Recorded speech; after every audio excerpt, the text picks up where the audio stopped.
Okay, let's start again. So we were doing questions on momentum. 14 तक हमने discuss कर लिया है. Now we are discussing question number 15. Projectile के साथ रिलेटेड है क्वेश्चन भी. क्वेश्चन नंबर 15 में देखिए क्या बोला जा रहा है. A shell is fired from a cannon with a speed v at an angle theta with the horizontal direction as shown in the figure. At the highest point in its path, it explodes into two pieces of equal mass. One of the pieces retraces its path to the cannon. The speed of the other piece immediately after the explosion will be. देखिए एक figure भी बनाया है. Question में एक figure भी given है आपकी हेल्प के लिए. सो क्या बोला गया, हमने एक कैनन को फायर किया. बहुत सिंपल सा क्वेश्चन है. We have fired a cannon here, so it will undertake a projectile motion. It will take a projectile motion. Speed v से हमने फायर किया इसको. It will take a projectile motion like this. It will take a projectile motion. At its highest point, the particle breaks into two equal pieces. मान लीजिए इसका initial mass 2m है, तो ये दो पीस में टूट जाएगा, m एंड m. आपको पता ही है कि at the highest point of projectile we have velocities only in the horizontal direction. Vertical direction velocity is 0. So we have only speed in the horizontal direction, that is v cos theta. बोला गया one of the piece retraces its path to the cannon, मतलब वो यही path ले लेगा. ये path लेने के लिए रिवर्स डायरेक्शन में उसकी वेलोसिटी कितनी होनी चाहिए, v cos थीटा. अगर मैं एक पीस को reverse velocity v cos theta दे दूं तो it will again retrace its path. And similarly we have to find the speed of the other particle. मान लीजिए I have to calculate this v dash, the speed of the other piece immediately after the explosion. समझिए जब explosion हुआ तो only internal force are coming into play, no external force are acting, so we can again conserve the momentum of the system. So by conservation of momentum, by conservation of momentum, by conservation of momentum हम क्या लिखेंगे, 2m into v cos theta equal to m into v dash positive direction में minus m into v cos theta. ये minus क्यों आया, because it is in the reverse direction. आ गया v dash, v dash will come out to be 3v cos theta. So the particle, so the velocity of the other particle immediately after explosion is 3v cos theta. तो correct answer क्या है, correct answer is A. 16th question करते हैं. 16th question बहुत ही बढ़िया question है, इसको सभी नोट कर लेंगे. We will proceed towards question number 16. 16th एक अच्छा क्वेश्चन है. Let's proceed. हटा रहा हूं इसको मैं. क्वेश्चन नंबर 16th करके दिखा रहा हूं. Let's solve question number 16. Solving question number 16.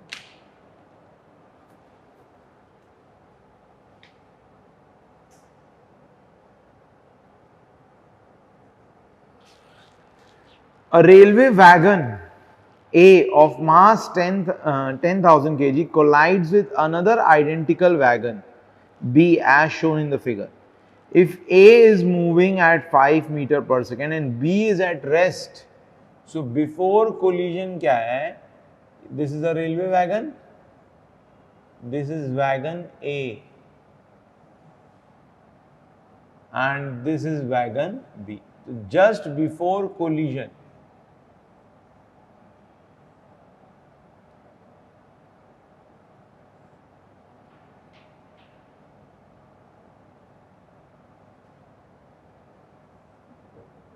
Just before collision, ये वैगन ए है और ये वैगन बी है. तो wagon B is at rest and wagon A is moving with a speed of how much, 5 metre पर second. Wagon A का speed कितना है, 5 मीटर पर second and this u2 is equal to 0। Clear है? हमें spring का constant दे रखा है, spring constant is how much, k is equal to 2 into 10⁶ Newton पर मीटर।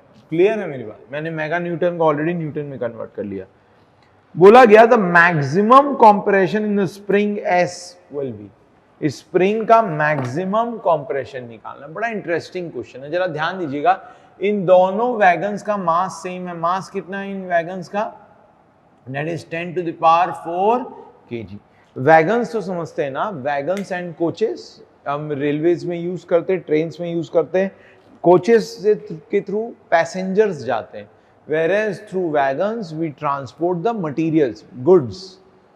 so क्या होगा, जैसे ही ये वैगन ए बी वैगन के साथ कोलाइड या स्प्रिंग के साथ कोलाइड करेगा, ए की स्पीड कम होती रहेगी और बी की स्पीड बढ़ती रहेगी, और स्प्रिंग में क्या है, कंप्रेशन होता रहेगा।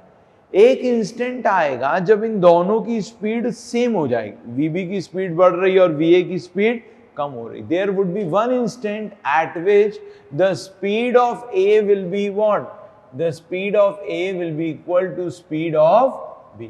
उस समय बोल सकता हूं मैं कि compression in the spring will be maximum, compression in the spring will be maximum। उसके बाद क्या होगा, ये धीरे धीरे रिलैक्स होंगे, स्प्रिंग रिलैक्स होगी और ये वैगन सेपरेट हो जाएंगे। बट मुझे उतने बात की कहानी के ऊपर एनालिसिस करनी नहीं है। Question is very simple. It is being asked that we have to compute the maximum compression in the spring। So at maximum compression क्या हो रहा होगा, both the wagons will have equal velocities। एक instant ऐसा आएगा when both the wagons would be having what, equal velocities, and in that instant our compression in the spring is maximum। In that instant both the wagons would be having what, equal velocities। In that instant our velocities will be maximum। So this is the condition before collision,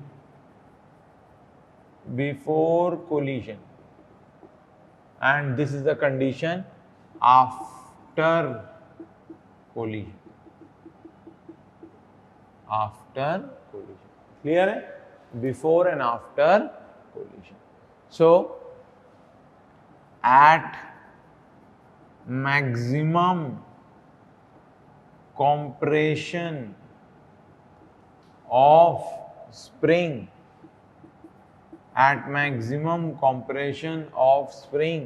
both the wagons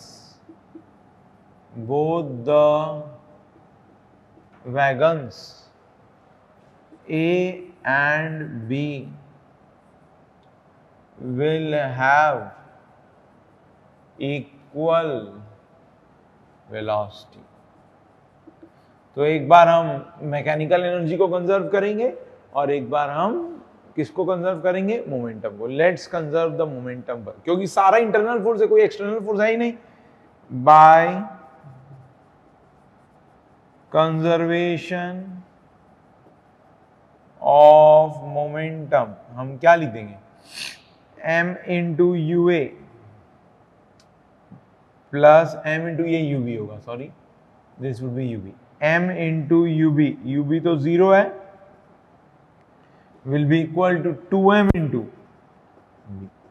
so v क्या हो जाएगा, ua by 2, that is 2.5 metre पर second. v निकाल लिया मैंने, देखो कितना simple है। अगेन फिर हम इसके बाद देखो क्या लिखेंगे, by conservation of energy, by mechanical energy को कंजर्व करूंगा। देखो काइनेटिक एनर्जी नहीं कंजर्व होगा, मैकेनिकल एनर्जी कंजर्व होगा।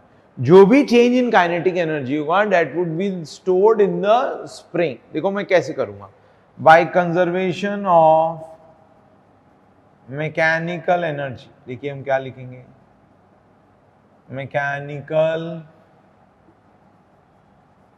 Energy, what we will write, half into m into u A square, initial kinetic energy. Is equal to final kinetic energy half into 2m into v का square plus energy stored in the spring that is half into k into x का square.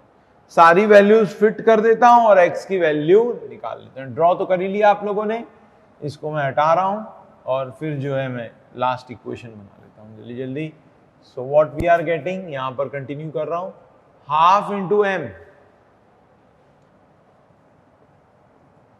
Into 5 का square is equal to half into 2m into 2.5 square. m को भी 10 to the power 4 लिख ही देता हूं, 10 to the power 4 है m, 10 to the power 4, 2 cancel कर दिया तो बस 10 टू द पावर 4 ही शो कर देता हूं। प्लस हाफ k कितना था 2 mega newton, plus half k that is 2 into 10 to the power 6 x square. x निकालने की कोशिश करते हैं। नाउ लेट्स कैलकुलेट x, इसको कैलकुलेट करिए, 10 टू द पावर 4 पूरा कट कर दीजिए तो यहां से क्या आ जाएगा 25/2 माइनस 2.5 का whole square that is 6.25 is equal to 10 is equal to 10 to the power 2 का होल स्क्वायर। तो x देखो कितना आ जाएगा, so 12.5 minus 6.25 will give us 6.25 only, उससे हमें क्या मिलेगा 6.25। so x square is equal to कितना आ जाएगा 6.25 divided by 10 का स्क्वायर। so कितना आ जाएगा x will come out to be, ये देखो कितने का स्क्वायर रूट है, 2.5 का स्क्वायर रूट है, so 2.5 divided by 10 that is 0.25 metre. Centimetre में क्या लिख सकते हैं, therefore x is equal to क्या 25 centimetre. So correct answer is B and C both. देखिए क्या है ना, इस क्वेश्चन में ना कुछ मिसप्रिंट हुआ है, बी और सी ऑप्शन सेम कर दिया, both the options are correct, इधर बी और सी। क्लियर है, बोथ आर 25 सेंटीमीटर। बहुत ही सिंपल सवाल था, बस इसमें आपको एनर्जी कंजर्व करना था, mechanical energy, and we have to conserve what momentum. इसी तरीके से एक्चुअली कोलिजन भी होता है। क्लियर है, इलास्टिक कोलिजन कुछ इसी तरीके से होता है। Clear, okay. एनीवेज, तो some amount of kinetic energy stored in the deformation of spring, जो कि वापस रिलीज हो जाएगा आफ्टर सम टाइम। एक लास्ट क्वेश्चन रह गया, उसको भी हम कंप्लीट कर लें, that is question number 30। 30th question भी रह रहा था, 30th क्वेश्चन भी देखो मैं सॉल्व करता हूं। सॉल्विंग क्वेश्चन नंबर 30 ना, क्वेश्चन नंबर 30 सॉल्व करके दिखा रहा हूं। Solving question number 30।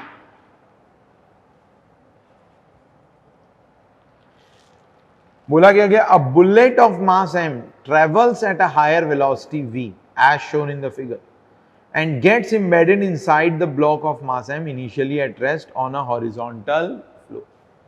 तो एक बॉक्स है हमारे पास,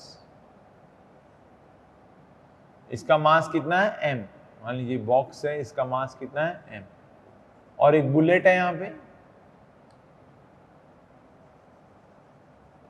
इसका मास है स्मॉल m। ठीक है, तो bullet at a higher velocity, इसकी इनिशियल वेलोसिटी क्या है v, एंड इसकी इनिशियल वेलोसिटी क्या है 0। आफ्टर क्या हुआ, the block with the bullet and it gets embedded inside. Collision के बाद क्या हुआ, after collision the bullet gets embedded in this and the whole assembly moves with a velocity v dash, v dash से move कर रहा है। Okay, the block with the bullet is seen to move a distance s along the floor, assuming mu to be coefficient of kinetic friction between the block and the floor, g the acceleration due to gravity, what is the velocity v of the bullet। देखो बड़ा simple, हम correlate कर लेते हैं सब कुछ। This is before collision, before collision, and this situation is after collision. एक तरीके से इनइलास्टिक कोलिजन है, both the bodies are sticking together, it is a kind of inelastic collision। Momentum को तो कंजर्व करूंगा, कोई एक्सटर्नल फोर्स नहीं लग रहा है। बाय कंजर्वेशन ऑफ मोमेंटम हम क्या बोल सकते हैं, by conservation of momentum, हम क्या बोल सकते हैं, m into u1 is equal to क्या, m plus m into v dash. Therefore v dash equal to क्या हुआ, m into u1 divided by m plus m। फिर हम क्या लिखेंगे, देखिए ये डिस्टेंस s मूव किया है ऑन द फ्लोर, तो और कोएफिशिएंट ऑफ फ्रिक्शन क्या है, म्यू। देयरफॉर हम ऐसे लिख सकते हैं v square is equal to u square plus 2as, retardation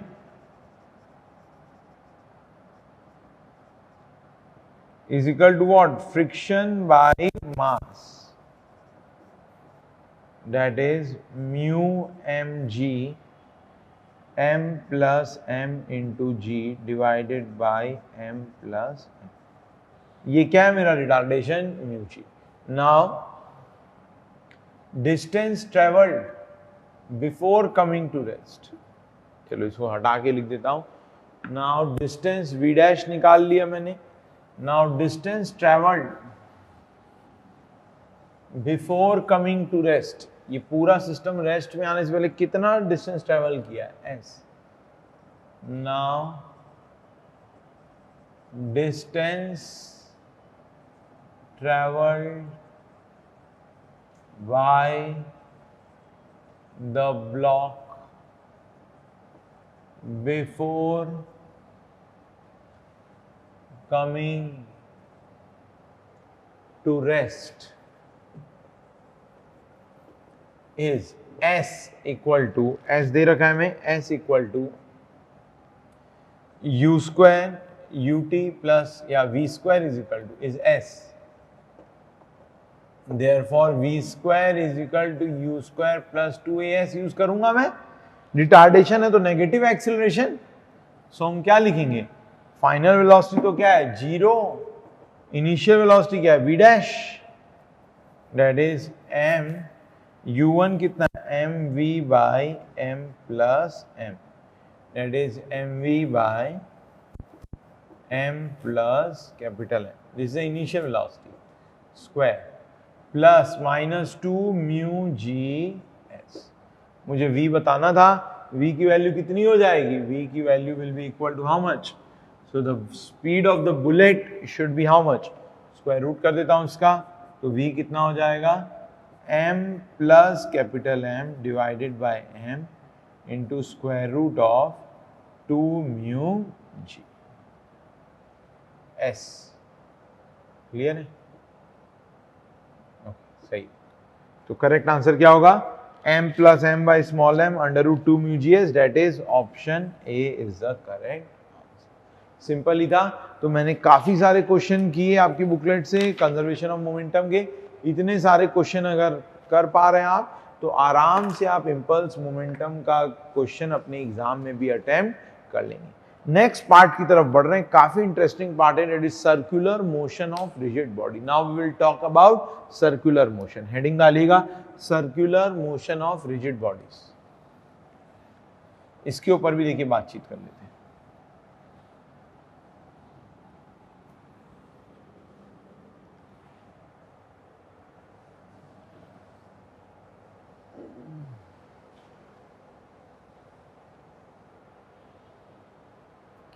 circular motion of rigid bodies, heading डालिएगा सभी।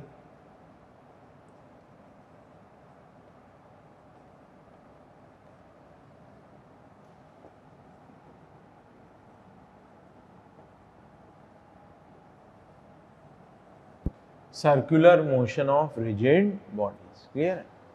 मान लीजिए एक बॉडी है मास m की और वो एक सर्कल में घूम रही है। we have a body of mass m and it is revolving in a circle with a constant speed v। Speed क्या है इसका, constant, it is revolving eight a constant speed v। तो क्या एक्सीलरेशन जीरो होगा, speed constant है तो क्या acceleration zero होगा। ध्यान दीजिए इस केस में एक्सीलरेशन जीरो नहीं होगा, बिकॉज स्पीड कांस्टेंट है, वेलोसिटी कांस्टेंट नहीं है। लगातार वेलोसिटी का डायरेक्शन क्या है, चेंज होते जा रहा है। So obviously there is some acceleration acting. ये आपने बचपन में पढ़ा भी है, this is centripetal acceleration v²r। इसी को है ना मैं प्रूव करूंगा, आप इसका प्रूफ जरूर देखिएगा, बहुत सारे कंसेप्ट उससे क्लियर हो जाएंगे हमारे। सो मान लीजिए मैंने दो इंस्टेंट पे इस बॉडी को देखा, एक ए पोजीशन पे और बी पोजीशन पे। मान लीजिए दो इंस्टेंट पे इस बॉडी को देख रहा हूं, at A position and at B position. This is A position, इस समय वेलोसिटी वी ए इस तरीके से है v, एंड इस समय वेलोसिटी वी बी क्या है, वो इस तरीके से V B vector, and magnitude दोनों ही केस में क्या है, v ही है। क्लियर। मान लीजिए स्मॉल डिस्प्लेसमेंट है, बस ये angular displacement that is D theta, both the radius is r, small r ही कर देता हूं। क्लियर है मेरी बात। मुझे एक्सेलरेशन निकाल के लाना है, बहुत बढ़िया। I need to find the acceleration. देखिए एक्सेलरेशन कैसे निकाल के लाऊंगा, क्लियर है। Now change in velocity dv, हम बोल सकते हैं vb is the final velocity is equal to va plus dv, where dv is what, the change in velocity।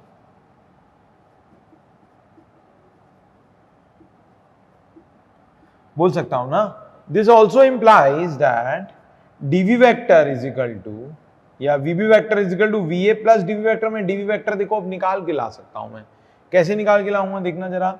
vb vector is equal to va plus dv vector, मैं इसको ना vectorially represent करता हूं। तो va वेक्टर क्या है, देखो ये रहा va vector, this is our va vector, है ना, va वेक्टर है, मैग्नीट्यूड v है इसका। vb वेक्टर क्या है, vb वेक्टर कुछ ऐसा है, और फिर dv vector, this is what vb vector. देख लो आप, vb वेक्टर मैग्नीट्यूड यही है, और ये क्या है हमारा, this is the dv vector. देखो मैंने ट्राइंगल लॉ भी सेटिस्फाई किया, देखो va vector plus dv vector is equal to vb vector. va vector और vb वेक्टर के बीच का एंगल क्या है, ये भी बहुत सिंपल है। देखो जो दो नॉर्मल्स के बीच का एंगल होता है, वही दो लाइंस के बीच क्या एंगल होगा। इस va वेक्टर के नॉर्मल और vb वेक्टर के नॉर्मल के बीच का एंगल कितना है, d थीटा। तो इन दोनों वेक्टर्स के बीच का एंगल भी कितना होगा, d थीटा। ये आइसोसेलेस ट्राइंगल है, both the angle should be same, so it is almost equal to क्या, 90 डिग्री, है ना। ये एक एंगल कितना होने वाला है, दिस एंगल विल, या ये एंगल कितना होने वाला है, अल्फा। इसको क्या बोल सकता था, 90 माइनस डी थीटा, या 180 minus d theta divided by 2, that is okay, दिखाई नहीं देगा, ओके। सो ये angle is almost equal to 90 degree. देखो मैं इसको प्रूव कर सकता हूं, ये एंगल कितना होता, 180 माइनस डी थीटा, तो आइसोसेलेस ट्राइंगल है, divided by 2, that is almost equal to क्या, 90 डिग्री। देखिए इस पूरे एनालिसिस से एक चीज समझ में आई, जो dv वेक्टर है that is at right angles to va vector, इसको मैं यहां अटैच कर देता हूं, तो dv वेक्टर का डायरेक्शन यहां पे पता लग जाएगा। So dv vector is at right angles to va vector and it is directed radially inwards.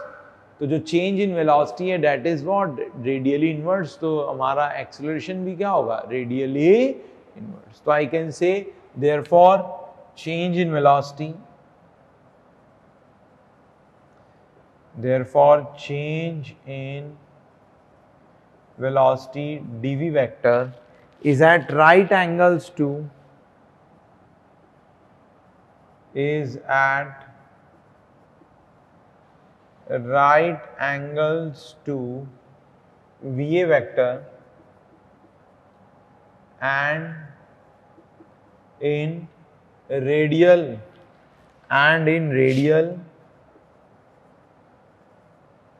Inward direction. Therefore acceleration को देखिए अब हम क्या लिखेंगे, ये लिख लीजिएगा सभी। Now let us find the acceleration. अब देखो मैं एक्सेलरेशन फाइंड करके दिखाता हूं, let's find the acceleration. So acceleration क्या हो जाएगा, therefore acceleration is equal to क्या, एक्सेलरेशन इज इक्वल टू क्या लिखूंगा मैं, dv by dt, dv by dt।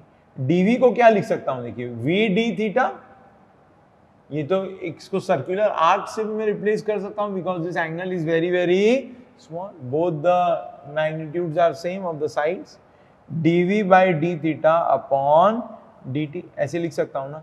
देखिए अब d थीटा को मैं क्या लिखूंगा, क्या मैं ऐसे लिख सकता हूं, क्या ये मान लीजिए ds है, this distance is how much, ds, so ds को क्या लिखेंगे, ds is equal to r d theta, therefore acceleration equal to, therefore this implies acceleration equal to क्या हो जाएगा, d theta को क्या लिखेंगे, v by r into ds by dt, ds by dt को क्या लिख दूंगा मैं, ds by dt is nothing but v, this implies acceleration क्या है हमारा, यही हमारा नॉर्मल एक्सेलरेशन है या centripetal acceleration, an is equal to क्या हो गया, v square by r, this an is what, this an is the normal or centripetal acceleration, देखिए मैंने प्रूव कर दिया, and it is where, it is directed where, it is directed radially inwards, a is equal to how much, v square by r, an is equal to, इसको भी इसी के नीचे बना लीजिएगा इस फिगर को वापस, so this acceleration is actually what, in the radial inward direction, इसी एक्सेलरेशन को क्या बोलते हैं हम लोग, सेंट्रीपिटल एक्सेलरेशन। तो मैंने प्रूव कर दिया, अगर बॉडी को आपको गोल गोल घुमाना है तो अंदर कम से कम कितना एक्सेलरेशन होना चाहिए, अंदर उसमें एक्सेलरेशन होना चाहिए an। एक सेंट्रीफ्यूगल फोर्स भी सुना होगा आपने, that is nothing but the inertia force और द सूडो फोर्स। तो अगर मैं इस केस में डेल लैम्बर्ट प्रिंसिपल लगाऊं, इसमें मैं क्या बोलूंगा कि अगर बॉडी गोल गोल घूम रही है, so it is acted upon by an inertia force away from the centre, that is minus mv square by r, this inertia force is known as what, this inertia force is known as the centrifugal force, therefore if we apply, इसको मैं लिख भी देता हूं, if we apply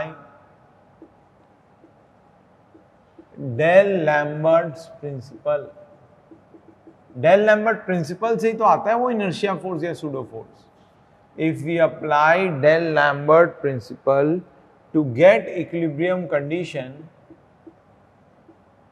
to get equilibrium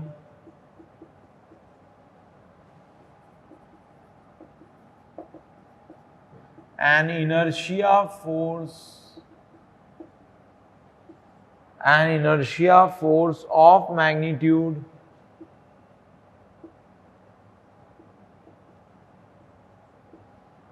mv square by r must be applied in radial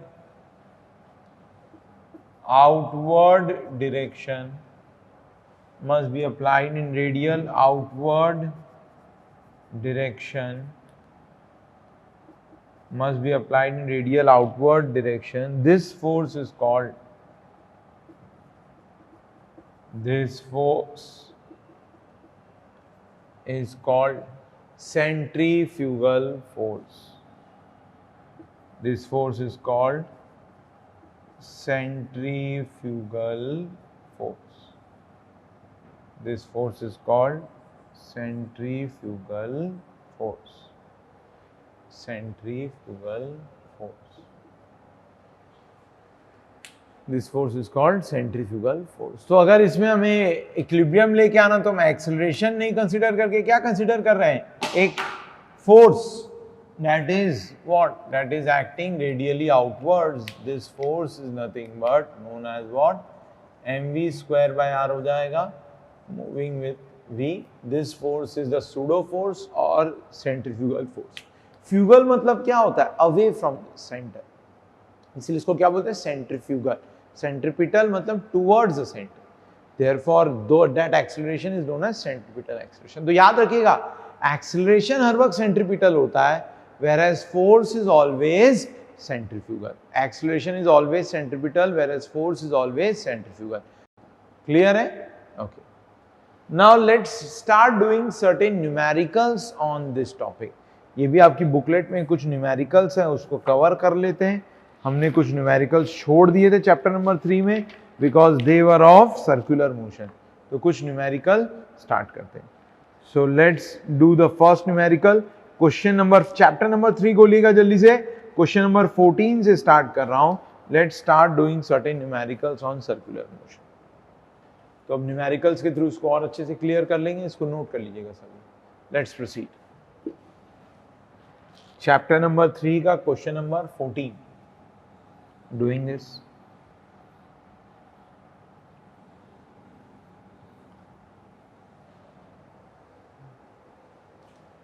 पहला numerical कर रहा हूं इससे. क्वेश्चन नंबर 14 में देखिए क्या बोला जा रहा है.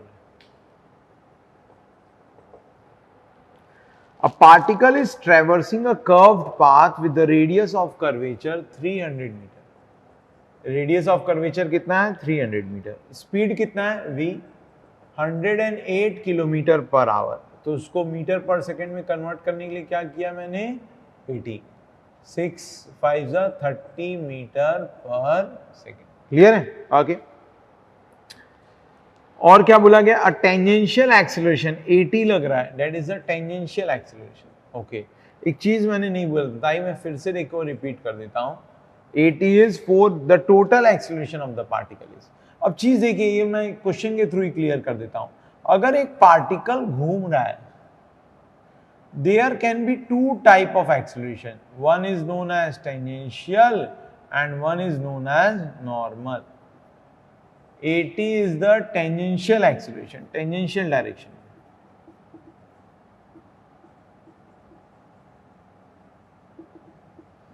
And an is the normal. और हमसे अगर टोटल एक्सेलरेशन पूछा जाए तो टोटल एक्सेलरेशन क्या होगा? Therefore total acceleration A is equal to under root 80 square plus an square. 80 square plus an square is nothing but what? The total acceleration. This is tangential acceleration 80. 80 is the tangential acceleration. 80 square plus an is the total. A is what? A is the total acceleration. बस इसी चीज का use हम यहां करेंगे. हमें velocity v given था, 80 given है, तो an is equal to क्या होगा हमारा? Normal acceleration, that is v square by r. 30 का square divided by r, that is 300. ये कितना हो जाएगा हमारा? 3 मीटर पर second square. Therefore a equal to क्या होगा? Under root an square plus 80 square. an square क्या है? 3 का स्क्वायर प्लस 80 स्क्वायर कितना है? 4 का स्क्वायर. का स्क्वायर रूट कितना होगा? 5 मीटर पर सेकेंड. सिंपल इक्वेशन था. That is answer is what? 5 metre पर second square. So tangential acceleration अगर गिवन हो तो उसको इस तरीके से हम अकाउंट फॉर करेंगे. करेक्ट आंसर क्या है? 5 मीटर पर second square. So correct answer is A. A is the correct answer. Clear है? क्वेश्चन नंबर 15 करते. 15 तो बहुत ही आसान क्वेश्चन है. क्वेश्चन नंबर 15 करके दिखाता हूं. Question number 15. Let's solve it.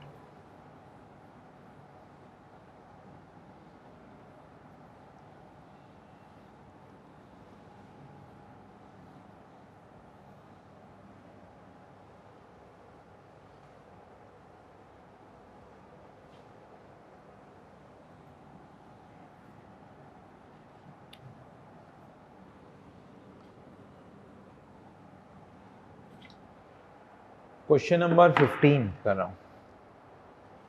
Let's do question number 15. 15th में क्या बोला जा रहा है? What is said in question number 15? देखिएगा क्वेश्चन नंबर 15. ये हमारा पार्टिकल है, वो एक सर्कुलर मोशन में घूम रहा है. an is acting invert direction 18 metre पर second square and this is v 36 metre पर सेकेंड. क्लियर है? ओके. तो रेडियस ऑफ कर्वेचर पूछा जा रहा है. A particle is travelling in a curve path, has a velocity 36 metre पर second and normal acceleration दे रखा है. यार ये तो बहुत ही सिंपल है. ए एन को बस क्या लिखना है, V square by R. So 18 is equal to 36 का square by are.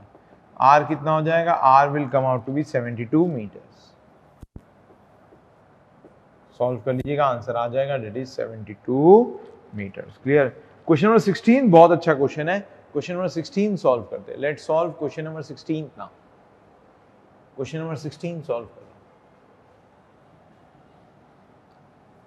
Solving question number 16 now.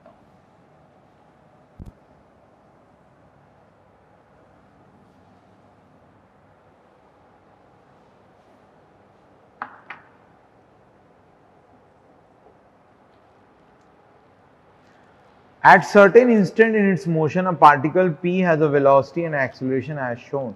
The radius of curvature of the particle's path at this instant is. So, एक particle P है, उसके acceleration दे रखा है A 100 metre पर second square और एक velocity V दे रखा है like this. This is velocity V.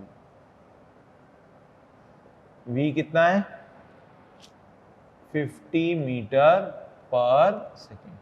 मुझे रेडियस ऑफ कर्वेचर बताना है एट दिस इंस्टेंट. समझो, अब एक चीज समझना, आप वेलोसिटी का कंपोनेंट नहीं लेंगे, you will take the component of acceleration, because acceleration is perpendicular to velocity, not the velocity is perpendicular to the acceleration. Acceleration के दो कंपोनेंट है, tangential acceleration and normal acceleration. This is the given acceleration is the total acceleration. Velocity दो type की नहीं होती, tangential velocity, normal velocity कुछ नहीं होता. Velocity only tangential direction. तो हम एक्सेलरेशन के दो कंपोनेंट लेंगे. वन वुड बी, ध्यान देना है बस इसी बात का आपको कि एक्सेलरेशन के दो कंपोनेंट होंगे. One would be 80 and one would be AN. ये बचा हुआ एंगल कितना है, 30 degree. So I can write AN is equal to, AN इस डायरेक्शन में आएगा, 80 इस डायरेक्शन में. AN is equal to A sin 30 degrees is equal to V square by R, where R is the radius. हर instant पे इसका radius of curvature change होता जाएगा, क्योंकि हर इंस्टेंट पे वेलोसिटी V भी क्या है, चेंज होती जा रही है, because an tangential acceleration is acting here.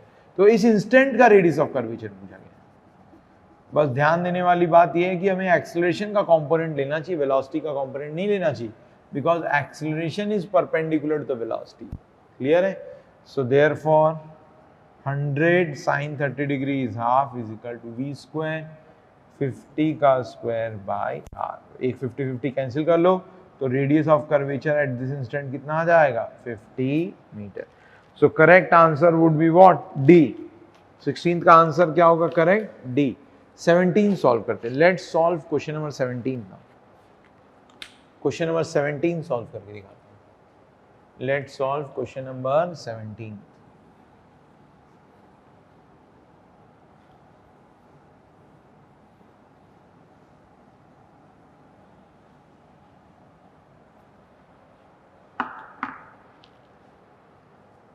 Question number 17 बोला गया, automobile is travelling at 25 metre पर second, crests a hill of radius 625 meter. Just as the driver slams on the brakes and skids to stop. तो एक automobile है, वो अपनी crest position पे बोला गया. इसका रेडियस दे रखा है हमें, ये रेडियस कितना है, 625 मीटर. इस टाइम में इसकी वेलोसिटी कितनी है, 25 मीटर पर सेकेंड. क्लियर. ड्राइवर ने ब्रेक मारा तो सारे के सारे व्हील्स जैम हो गए और कार क्या स्किड करना स्टार्ट कर दी. तो फ्रिक्शन निकालना है. फाइंड द कार्स डिसेलरेशन, मतलब मुझे कार्स का डिसेलरेशन, ये टेंजेंशियल एक्सेलरेशन ही पूछ रहे हैं. Deceleration at the instant the brakes are applied. मुझे टेंजेंशियल डिसेलरेशन निकालना है तो उसके लिए फ्रिक्शन निकालना पड़ेगा, और फ्रिक्शन निकालने के लिए मुझे इस इंस्टेंट में क्या चाहिए, normal reaction. I need to find out the normal reaction. Wheels का एक नॉर्मल रिएक्शन होगा, एक mg फोर्स नीचे लग ही रहा है, मास मुझे गिवन नहीं है, शायद जरूरत नहीं पड़े, फ्रिक्शन कहाँ होगा, पीछे की तरफ, और एक an एक्सीलरेशन होगा नीचे की तरफ। It is always towards the centre. तो मैं क्या बोल सकता हूं, बाय न्यूटन सेकेंड लॉ हम क्या बोल सकते हैं, mg minus n is equal to m into an। सो n इज इक्वल टू कितना आ जाएगा, m into g, g is 10 minus an क्या होगा, an is equal to v square by r। So an is v square is 25 का square divided by 625, तो 1 हो जाएगा। It is n is equal to 9। Therefore f is equal to क्या होगा, mu into n, mu into n 9 newton, 9m newton है ये, तो mu into n क्या कर दूंगा मैं, म्यू कितना है हमारा 0.7, mu is how much 0.7 into 9m, that is 6.3m. So deceleration that is deceleration equal to कितना होगा, friction by mass, that is 6.3 metre. Tangential deceleration ही पूछा जा रहा है, that is nothing but 6.3 metre per second square. Answer is what, answer is obviously. देखो आप ऐसे भी सोच सकते थे, मैंने तो सेंट्रीफ्यूगल एक्सीलरेशन से किया, अगर सेंट्रीफ्यूगल एक्सीलरेशन सेंट्रीफ्यूगल फोर्स लगाते तो centrifugal force would be in the upward direction, जिसके कारण कांटेक्ट बढ़ता कि कांटेक्ट लॉस होता, ऑब्वियसली कांटेक्ट लॉस होता तो नॉर्मल रिएक्शन कम होता। देखो नॉर्मल रिएक्शन कम ही हो रहा है। क्लियर है मेरी बात? So this case can be done like, ऐसा ही मिलता जुलता क्वेश्चन है क्वेश्चन नंबर 18, बड़ा इंटरेस्टिंग क्वेश्चन है। क्वेश्चन नंबर 18 सॉल्व करके देखते हैं। Now let's solve question number 18। 17 तक मैंने सॉल्व कर लिया, now let's solve question number 18। 18th question solve करके दिखाता हूं।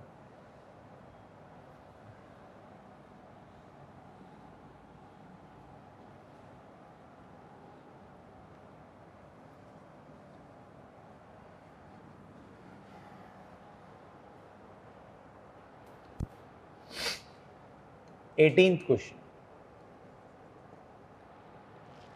a car travels on a roller coaster type of road at a constant speed. If the reaction of the road at point 1 is twice the weight of the car and that at point 2 is half the weight of the car, the ratio r1 by r2, r1 and r2 are the radius of curvature। बड़ा ही simple question है, देखो जरा।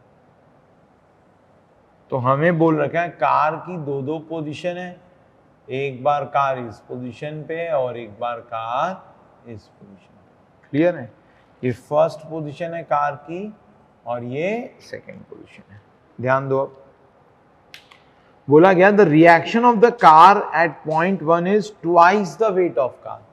मतलब यहां पर जो N1 होगा हमारा, N1 इज 2mg, वेरेज यहां पर जो N2 है normal reaction, that is mg by 2।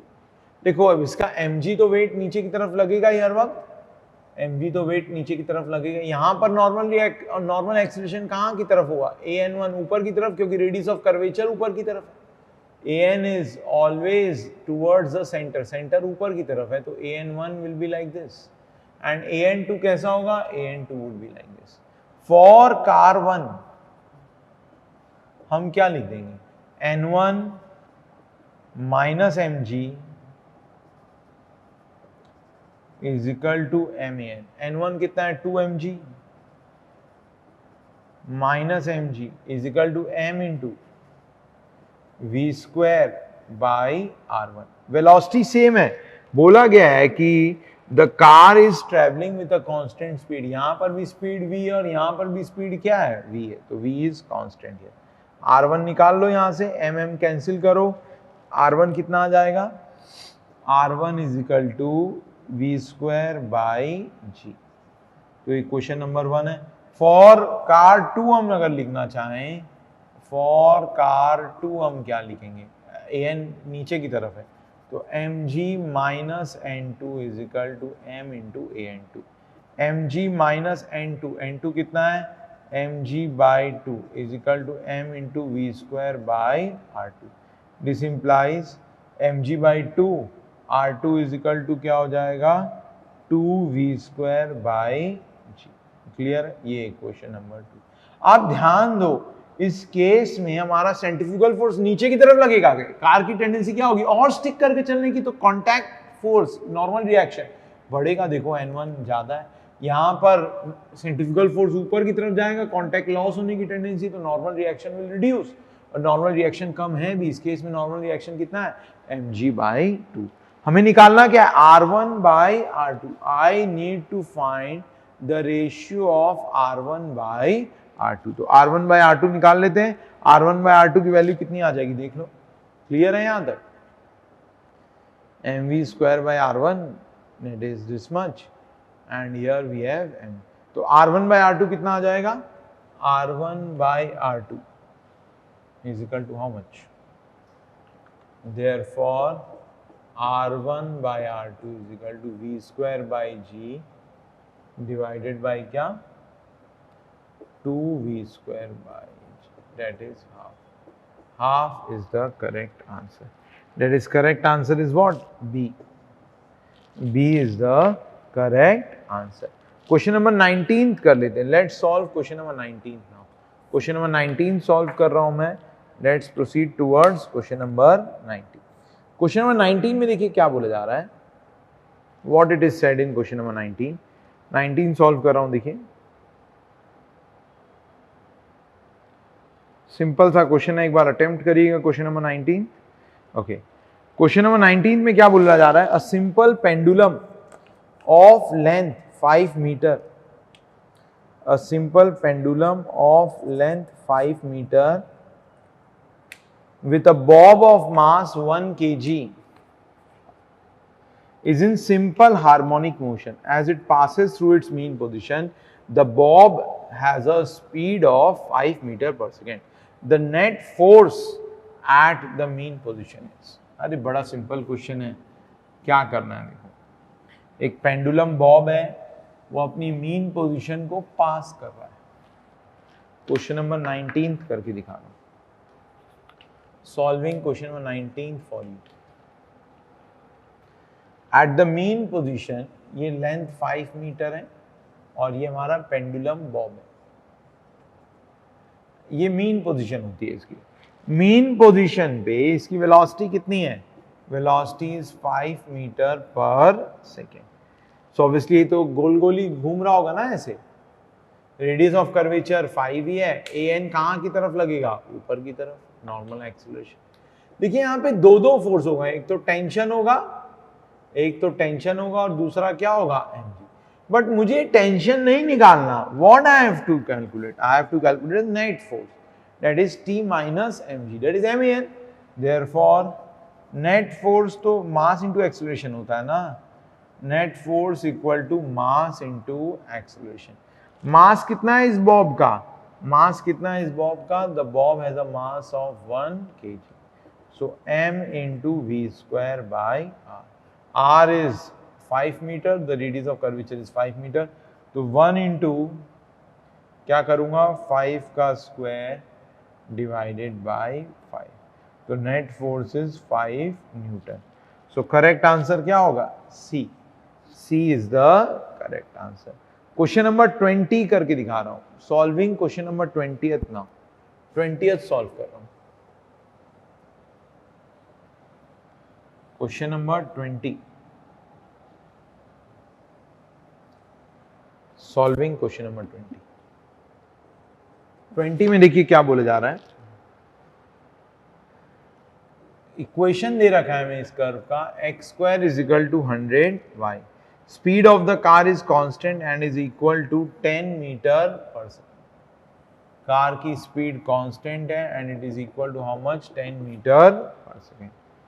What is the acceleration of the car at the deepest point A. यहां पर ही देखो हम कोऑर्डिनेट एक्सिस को फिक्स कर लेते हैं अपनी. ऑब्वियसली यहीं पर होगा, ये ए पॉइंट है. तो ए पॉइंट पर एक्सेलरेशन निकालने के लिए स्पीड तो कांस्टेंट है इसकी. At a constant speed v is equal to 10 metre पर second.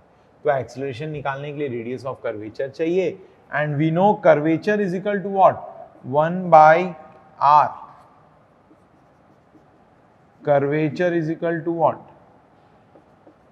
1/r is equal to क्या, d2y/dx² is equal to 1 + dy/dx² to the power 3/2। 1 + dy/dx² to the power 3/2। तो हम क्या बोलेंगे, d2y/at a, d2y/dx², ये तो सिंपली 1/100 ही होगा, इसमें तो कुछ चेंज नहीं है, दो बार इसको डिफरेंशिएट कर दो, that's it. Similarly dy/dx at a, dy/dx is equal to how much, that is 2x। गड़बड़ हो गया ये कुछ, ये d2y/dx कितना होगा, 2x/100, दैट इज 1/50 होगा। क्लियर। dy/dx क्या होगा, 2x/100 at a x is equal to 0, therefore dy/dx at a equal to कितना हो जाएगा, it is equal to 0। so at a 1/r is equal to how much, 1/50, this implies r is equal to 50 meter। मुझे क्या निकालना है, therefore acceleration at deepest point an is equal to v²/r। v² कितना है, 10, 10 का square divided bye 50, 10 का square divided bye 50 करूंगा तो कितना आ जाएगा, दैट इज 2 मीटर पर सेकेंड। सो डीपेस्ट पॉइंट पे इसका एक्सेलरेशन क्या है, 2 मीटर पर second square. So correct answer is B. Clear.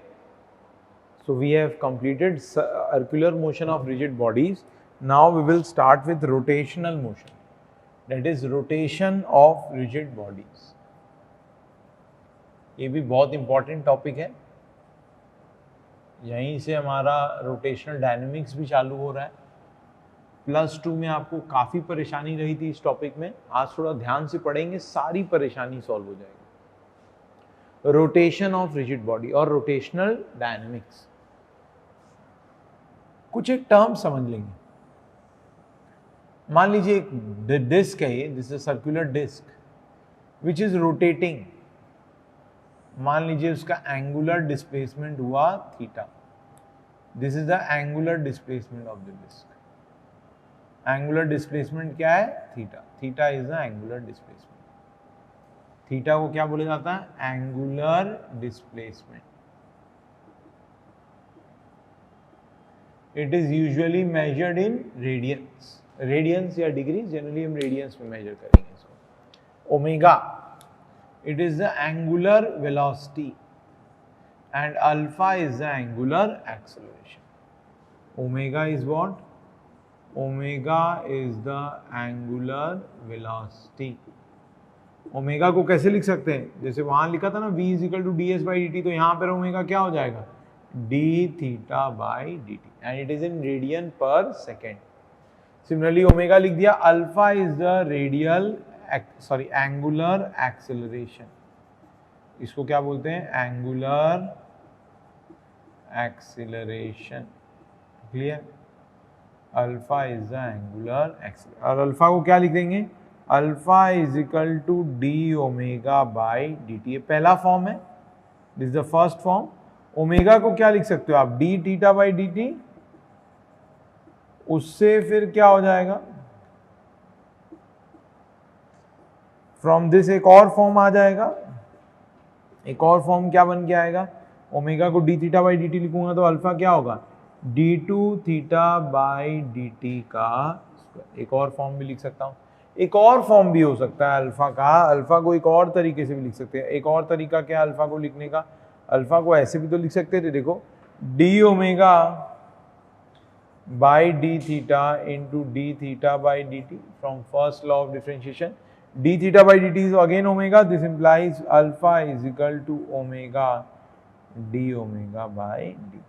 So we have three differential equation for alpha, it is same as that of acceleration and velocity. याद है वहां पर भी 3 डिफरेंशियल इक्वेशन हुआ करते थे, a is equal to dv by dt, a is equal to d2s by dt square and a is equal to v dv by ds। यहाँ पर हमारा एनालॉजी से बोल सकता हूँ alpha d omega by dt, alpha is equal to d2 theta by dt square, similarly alpha is equal to omega d omega by d theta. Clear है? So these are the various differential equation connecting alpha and omega। इसी के terms में हम अभी इस chapter में बात करेंगे। There is certain relationship between angular velocities and linear velocities, या angular motion और linear motion के बीच में कुछ relationships होते हैं, उनको भी समझ लेंगे पहले। Angular motion and linear motion, ये देखो आप, ये हम rotational kinematics देख रहे हैं। This was rotational kinematics।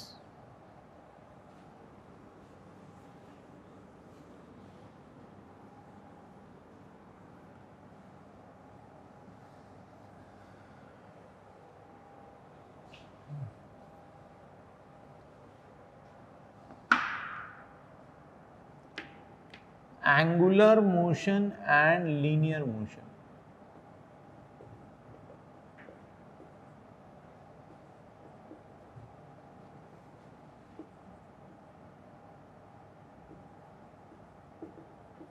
मान लीजिए अगर एंगुलर वेलोसिटी ओमेगा दे रखा है, we need to find the tangential velocity v। So v को क्या लिखेंगे, r क्रॉस ओमेगा की ओमेगा क्रॉस r। अब ध्यान रखिएगा v vector is always equal to omega cross r। देखो इसको मैं प्रूव कर सकता हूं, देखो कैसे प्रूव करूंगा। मान लो ओमेगा है, ये ओमेगा वेक्टर k कैप है ना, आउट द प्लेन, ये ओमेगा है हमारा, ये r वेक्टर हो जाएगा, r वेक्टर। तो v वेक्टर कौन से डायरेक्शन में होगा, v वेक्टर विल बी, हम तो ऐसे कर्ल करके देखते थे ना, इसको अगर मैं वेक्टर रूल से देख के बताऊं तो देखो ओमेगा क्रॉस r, है ना, ऐसे ही तो होता है, omega cross r is thumb will give us the direction of v। अगर मैं r क्रॉस ओमेगा करूंगा तो it will give us wrong direction. वो बहुत बार हम लोग v is equal to r omega लिखते हैं, तो बहुत बार हम वेक्टोरियली इसको गलत लिख देते हैं, that is r cross omega, वो गलत है। v vector is equal to what, omega cross r। Similarly अगर मैं टेंजेंशियल एक्सेलरेशन लिखना चाहूं at को क्या लिखूंगा, tangential acceleration dv by dt that is equal to d omega by dt cross r vector, that is at vector equal to क्या हो जाएगा, alpha cross r vector, this is at vector.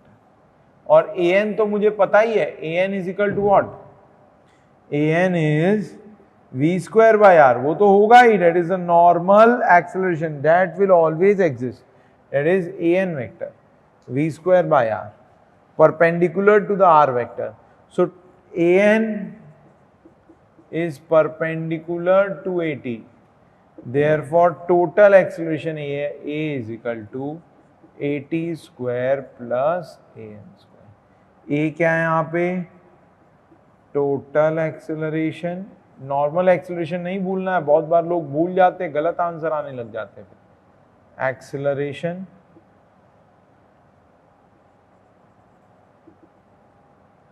at is what, tangential acceleration. ये अभी थोड़ी देर पहले भी बताया था, फिर से देखो अच्छे से रिपीट कर दिया।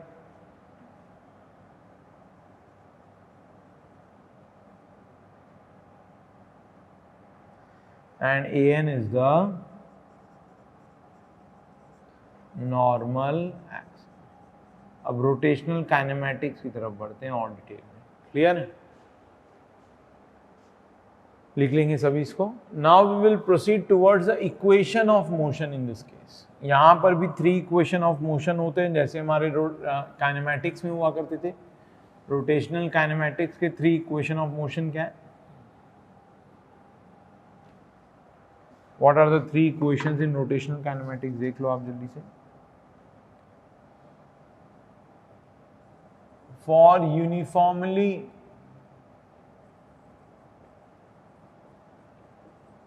एक्सेलरेटेड मोशन, यूनिफॉर्म एक्सेलरेटेड होना चाहिए, एक्सेलरेटेड मोशन, यूनिफॉर्म एक्सेलरेशन का मतलब alpha is constant.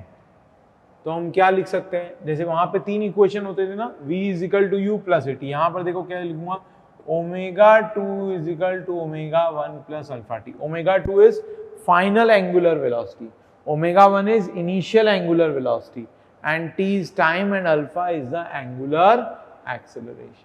Omega 2 is equal to omega 1 plus alpha t. फिर s की जगह थीटा आ जाएगा.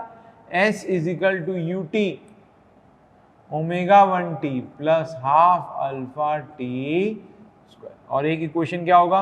Omega 2 square omega 1 square plus 2 as, that is 2 alpha theta. Clear है? These are the three equations of motion. But these are valid only when we have what? Uniform acceleration. Omega 2 समझ में आई गया? This is a final angular velocity. Omega 1 is initial angular velocity. Alpha तो angular acceleration पता ही है, theta is angular displacement and T is the time. एक चीज और समझो, ये जो ओमेगा होगा that should be in radian per second. अगर मान लो आपको रिवोल्यूशन पर सेकेंड में दे रखा हो तब आप इसको 2 पाई एन कर देंगे, radian per second, where n is in revolution per second. एक रेवोल्यूशन में कितने रेडियन होते हैं? 2 पाई. तो ओमेगा को मैं इस तरीके से रेडियन में कन्वर्ट कर सकता हूं. ध्यान रखिएगा, ओमेगा को हम इस तरीके से रेडियन में भी कन्वर्ट कर सकते हैं. And theta is always in radiance. इस यहाँ पर थीटा को हम रेडियंस में यूज करेंगे, alpha is in radian per second square. ध्यान रखिएगा, these equations are valid only when we have uniformly accelerated motion. For varying acceleration we will again use the basic differential equations. Note में लिख देता हूं, for, ये तो लिख ही लिया आपने, for varying acceleration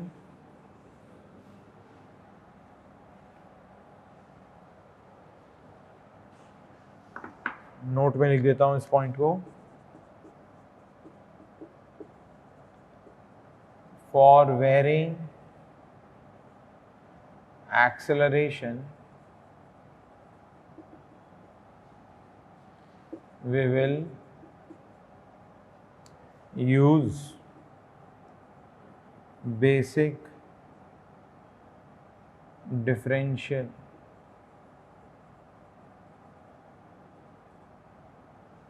equations.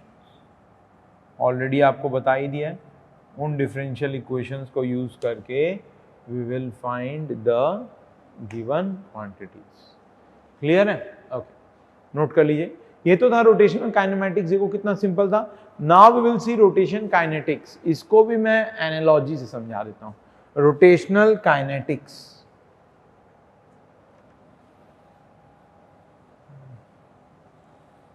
Rotational kinetics भी देख लो आप.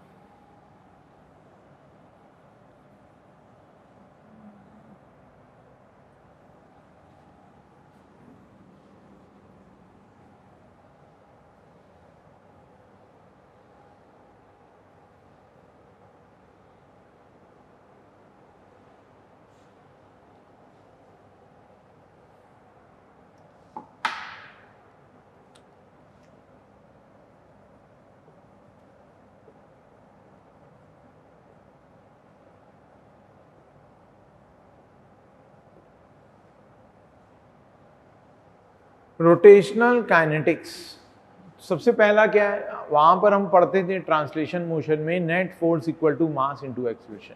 यहां पर क्या पढ़ेंगे? Net moment is equal to I into alpha. M is the net torque और net moment. I is mass की जगह क्या यूज होता है यहाँ पे? Moment of inertia. This is the mass moment of inertia of the body, inertia. And lastly, alpha is the angular acceleration. एक ही जगह अल्फा आ गया. क्लियर है? यहां पर लीनियर मोमेंटम को क्या बोला जाता है? Angular momentum. So angular momentum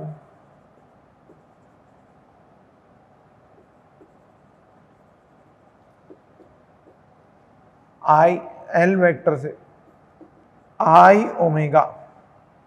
I is again the moment of inertia and omega is the angular velocity. Similarly, rotational kinetic energy, ये rotational kinetic energy हो जाएगा। तो बस जहां जहां मास है वहां वहां आई आ जाएगा, जहां जहां वेलोसिटी वहां ओमेगा आएगा, जहां जहां एक्सेलरेशन है वहां अल्फा आएगा, जहां जहां फोर्स है वहां मोमेंट आएगा। Rotational kinetic energy is equal to half mv square होता था, तो यहाँ पे क्या हो जाएगा, हाफ आई ओमेगा स्क्वायर। मैं जरा मोमेंट ऑफ इनर्शिया के बारे में कुछ बातें बता देता हूँ, बहुत सिंपल सिंपल बातें, जरा सुनते चले जाइए। Moment of inertia, different different bodies का मैं मोमेंट ऑफ इनर्शिया निकाल के दिखा देता हूँ आपको। ये तो आपने +2 में पढ़ा है, वेरी बेसिक पार्ट। कुछ बॉडीज का मोमेंट ऑफ इनर्शिया याद रहना चाहिए, नहीं तो फिर आप फंस जाएंगे। Moment of inertia,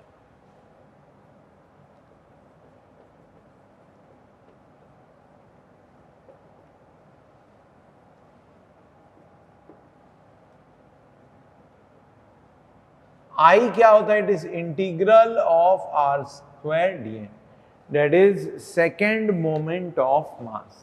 This is known as what? Moment of inertia. I is nothing but equal to क्या, r square dm. Clear? दो थ्योरम होते हैं आपको पता है, one is the perpendicular axis theorem and second one is what, the parallel axis theorem. कुछ examples के through बता दूंगा।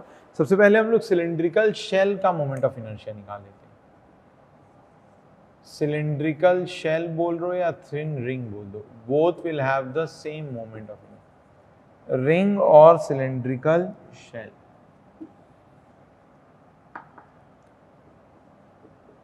थिन सर्कुलर रिंग और cylindrical shell,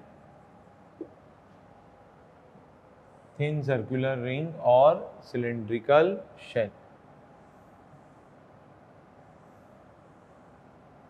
thickness is very very small as compared to its radius r। ये circular ring है, t is much less than r. So all the mass is at a constant distance r. So इसको integral करेंगे तो r तो constant है, तो r square integral dm m हो गया, तो I डायरेक्टली लिख सकते हैं क्या, mr square. Similarly cylindrical shell के लिए भी मोमेंट ऑफ इनर्शिया सेम होगा।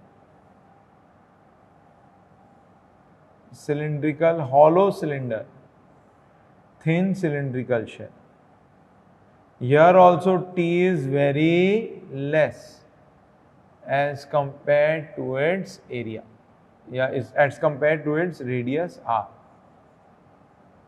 Here also t is very less. This is thickness t and it is very less as compared to radius r. यहाँ पर भी I सेम है, that is mr square। मतलब अगर एक्सिस के along body के dimensions को मैं चेंज करूं तो I की वैल्यू कभी भी चेंज नहीं होगी। Here also I is also equal to what, mr square. Now see cylindrical shell तो हो गया, अब डिस्क देख लेते हैं। डिस्क, सर्कुलर डिस्क,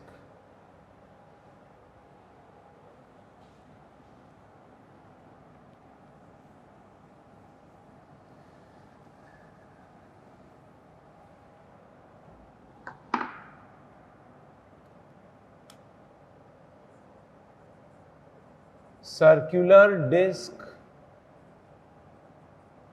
और solid cylinder both will have same moment of inertia। एक सॉलिड सर्कुलर डिस्क है ऑफ रेडियस r, या फिर एक सॉलिड सिलेंडर है ऑफ रेडियस r। इस एक्सिस के अबाउट मोमेंट ऑफ इनर्शिया निकाल रहा हूं, ये जेड एक्सिस बोल दो या तो इसको, ठीक है। तो I will be equal to, axis change करूंगा तो मोमेंट ऑफ इनर्शिया चेंज हो जाएगा, mr square by 2। Here also I is equal to what, mr square by 2। Clear है ना, ये जेड जेड एक्सिस के अबाउट है, I Z Z, here also I Z Z, this is the Z Z axis. Clear है, ये x axis है, ये y axis है। हमने किसके अबाउट निकाला है, जेड जेड एक्सिस। वो वाला केस भी सेम का, that was the Z Z axis. Clear है। Now let us see long thin rod, long thin prismatic rod, हर जगह क्रॉस सेक्शन सेम है उसका।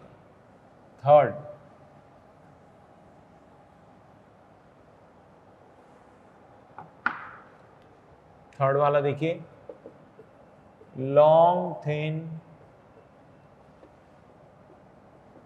प्रिज्मेटिक रॉड,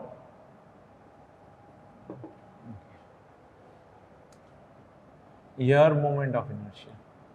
ध्यान दीजिएगा थोड़ा बोर्ड पे ध्यान से। मान लीजिए लॉन्ग थिन प्रिज्मेटिक रॉड है, इसके सेंट्रल एक्सिस के बाद टोटल लेंथ L है, L/2 एंड L/2, इसके सेंट्रल एक्सिस के बाद thickness is very small. I को क्या लिखते हैं हम लोग, याद आ रहा होगा आपको, ml²/2l।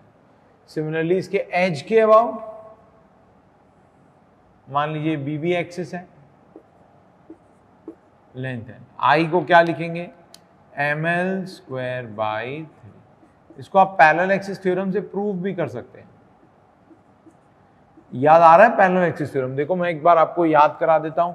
IBB, CG इसका यहीं पे होगा ना, IBB को आप ऐसे ही तो लिखोगे, IAA प्लस M इंटू ये डिस्टेंस का स्क्वायर, दिस इज IA क्या है, ml²/2l plus ml²/4।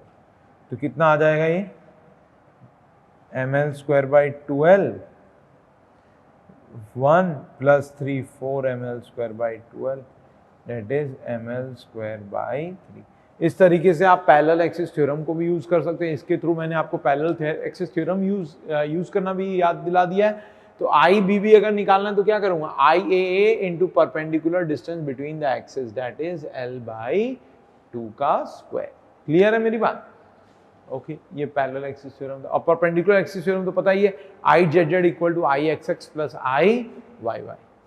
Okay, next is solid sphere, इसका भी मोमेंट ऑफ इनर्शिया बता देता हूं।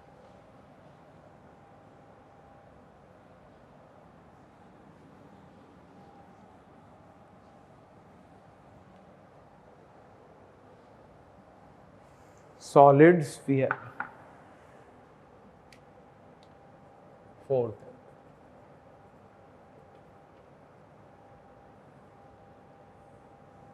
देखिए रिंग का मोमेंट ऑफ इनर्शिया ना हमारे डिस्क से ज्यादा है, क्योंकि ज्यादा से ज्यादा मास हमारे सेंटर से दूर है। डिस्क का कम होगा क्योंकि ज्यादा से ज्यादा मास अब सेंटर के पास भी आना स्टार्ट हो जाएगा। क्लियर है? सॉलिड स्फीयर है, this is solid sphere of radius r। इसका मोमेंट ऑफ इनर्शिया I को क्या लिखते हैं, 2/5 mr²। ऑब्वियसली हॉलो स्फीयर का ज्यादा होगा मोमेंट ऑफ इनर्शिया, उसका 2/3, that is thin spherical shell. Thin spherical shell,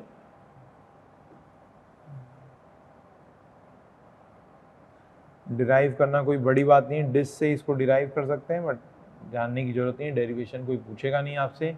I = 2/3 mr²। कम से कम इतने मोमेंट ऑफ इनर्शिया हमें पता होना चाहिए। अगर इतने मोमेंट ऑफ इनर्शिया हमें नहीं पता है तो हम फंस जाएंगे। ऑब्वियसली थिन स्फेरिकल शेल का ज्यादा होगा और सॉलिड स्फीयर का कम होगा, क्योंकि थिन स्फेरिकल शेल में सारा का सारा मास सेंटर से ज्यादा दूर है। जितना दूर होगा हमारे सेंटर से मास, मोमेंट ऑफ इनर्शिया उतना ही ज्यादा होगा। क्लियर है? Now let us start with the last type of motion, that is general plane motion of rigid body. That is a combination of rotation and translation motion। इसको note कर लीजिएगा। And last topic देखते हैं हम लोग, general plane motion of rigid bodies. इसको भी देखते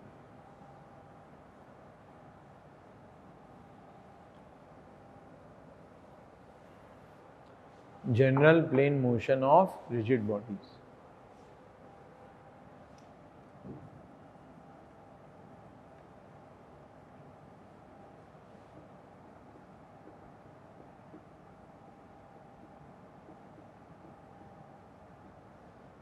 it is the combination of both, मतलब ट्रांसलेशन भी होगा एंड रोटेशन भी होगा। मान लीजिए एक व्हील है,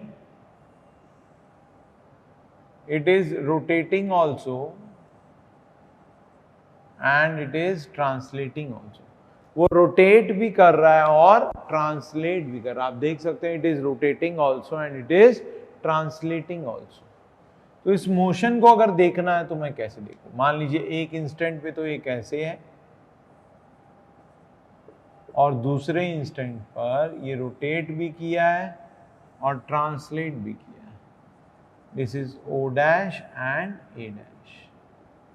आप देख सकते हैं it have rotated also and it have translated also. तो अगर इस मोशन को स्टडी करना है मुझे तो मैं इस मोशन को क्या है ना दो पार्ट में डिवाइड करूंगा। सबसे पहले मैं क्या करूंगा, केवल रोटेशन लूंगा, या सबसे पहले ट्रांसलेशन ले लीजिए फिर रोटेशन कर लीजिए। So here we have a combination of two motion, that is rotation plus translation.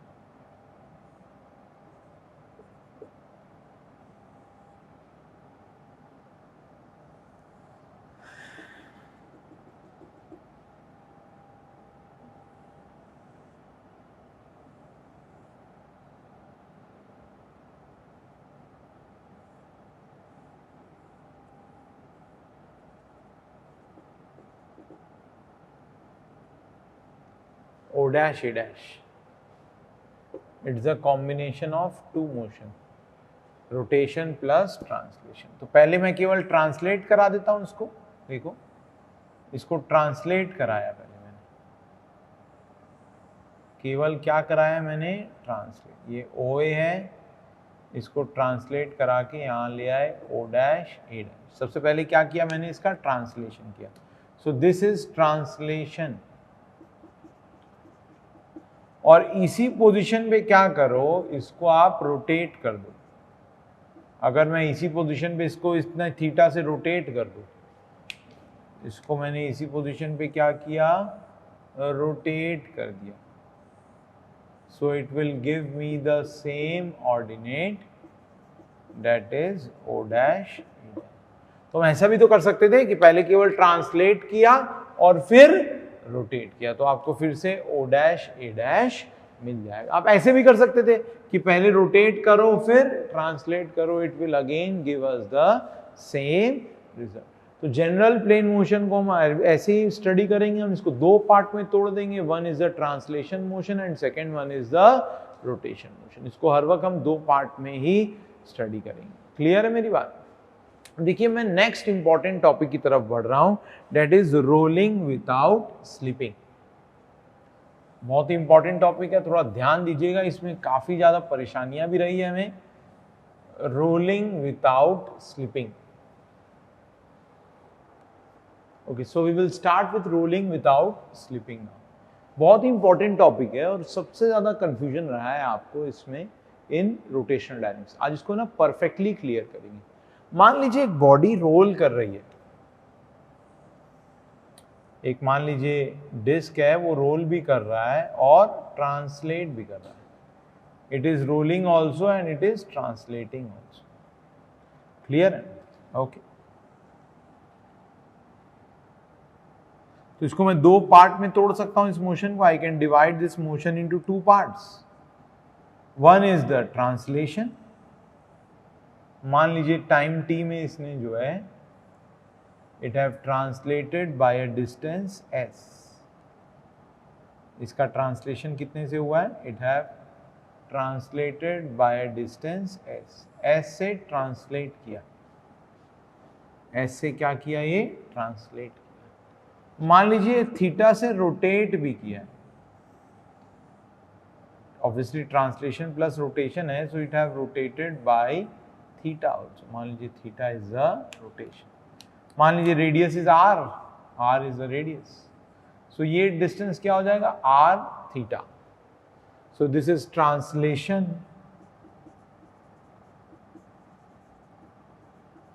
Plus rotation. If s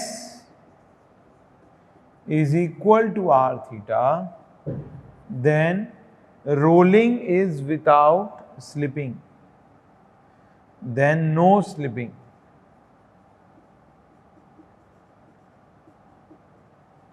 Otherwise,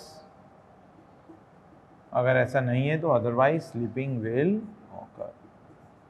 यही पढ़ा था आपने, अदरवाइज स्लिपिंग ऑकर्स। अभी क्या मतलब है, अभी भी क्लियर नहीं हुआ हमें। ये तो हमने +2 में भी यहां तक पढ़ा था, बट अभी क्लियर नहीं हुआ। देखो मैं अच्छे से क्लियर करता हूं इस बात को। स्लिपिंग का मतलब क्या होता है? देखो दो तरीके की चीज होती है, एक तो होता है स्लिपिंग और एक तो होता है स्किडिंग। मान लीजिए एक सिलेंडर है, मुझे सिलेंडर को रोल करके यहां से वहां लेके जाना है, सिलेंडर को मुझे यहां से वहां लेके जाना है। एक तरीका क्या है, मैं उसको घसीटते हुए ले जाऊं, दिस इज स्किडिंग, इसमें कोई रोटेशन नहीं हुआ, केवल ट्रांसलेशन है।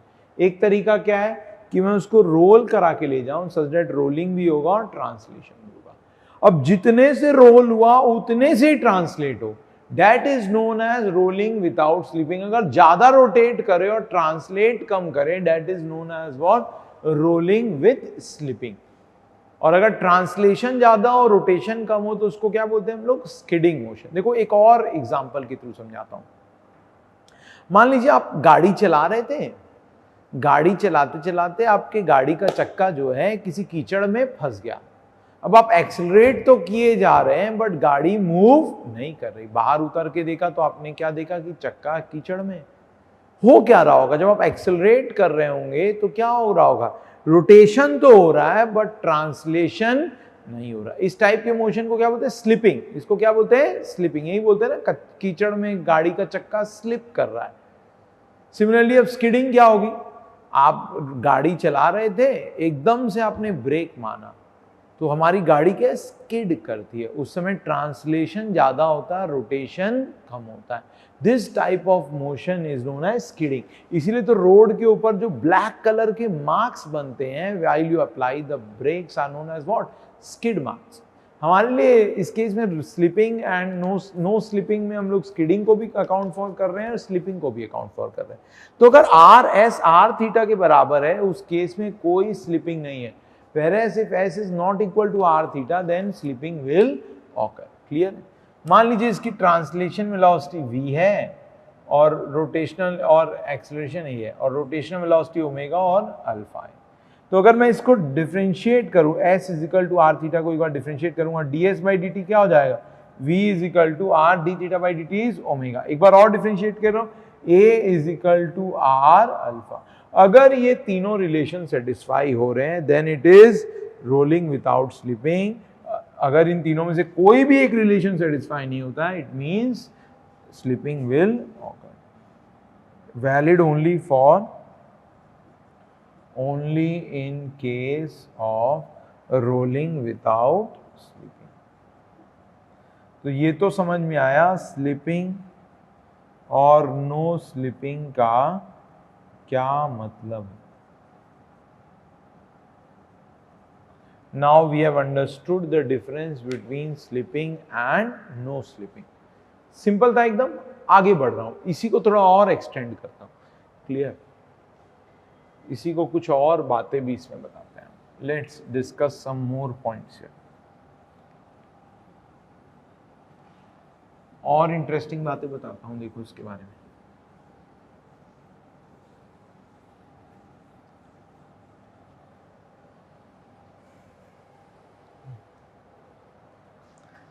मान लीजिए फिर से एक डिस्क है, it is rolling also and translating also. ठीक है, ये बॉटम मोस्ट पॉइंट है। ये मान लीजिए A है, ये मान लीजिए B पॉइंट है, और ये हमारा सेंटर है मान लीजिए O। रेडियस R है इसका। ठीक है, मान लीजिए V is this and omega is the angular velocity. अगर हम VA देखें, ध्यान देंगे VA में दो कंपोनेंट, VA का टोटल वेलोसिटी अगर दिखा जाए, एक तो बॉडी को ट्रांसलेशन के कारण वेलोसिटी मिल रहा है और दूसरा रोटेशन के कारण भी एक टेंजेंशियल वेलोसिटी आएगी। कौन सी? R omega. सो VA को क्या बोलेंगे आप, VA will be equal to क्या, V plus R omega. VA is equal to what, V plus R omega.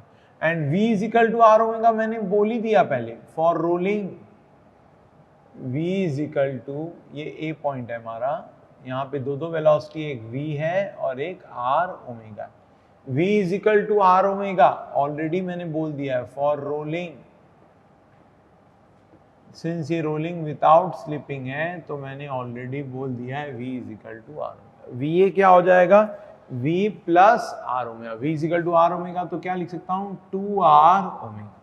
Similarly अगर v भी देखो, v पर भी देखो दो दो वेलोसिटी है, ट्रांसलेशन के कारण v आगे और रोटेशन के कारण जो वेलोसिटी आएगी वो r ओमेगा कहाँ आएगा पीछे। तो vb को क्या लिखोगे आप, vb is equal to what, vb is equal to simply v minus r omega that is equal to 0 and vo is equal to nothing but v। इसी b को यहाँ पे फॉर रोलिंग विदाउट स्लिपिंग हम b को ही क्या बोलते हैं, b is known as the instantaneous centre.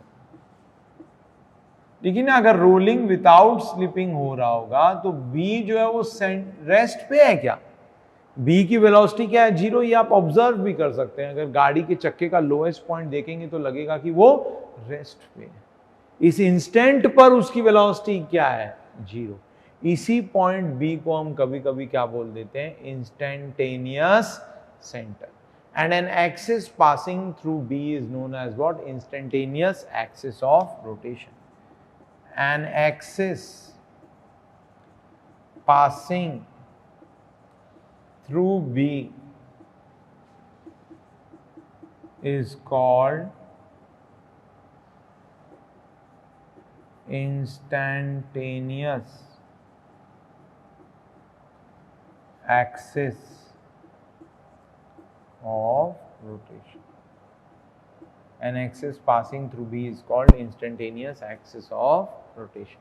इसी चीज को देखो और डिटेल में समझाता हूं। Let's see this in more detail. क्यों इसको इंस्टेंटेनियस सेंटर बोला हुआ है, किस चीज का सेंटर है? एक्चुअली ये इस इंस्टेंट का ये सेंटर ऑफ रोटेशन है। इस पूरे ट्रांसलेशन एंड रोटेशन मोशन को मैं केवल रोटेशन मोशन मान सकता हूं, और उस रोटेशन का सेंटर या वो रोटेशन कौन से सेंटर के अबाउट हो रहा है, दैट इज अबाउट बी। देखो मैं इसको प्रूव करके दिखा देता हूं। Let's prove this point. इसको मैं देखो प्रूव करके दिखा रहा हूं। ध्यान दीजिएगा, बोर्ड पे ध्यान दीजिए सभी।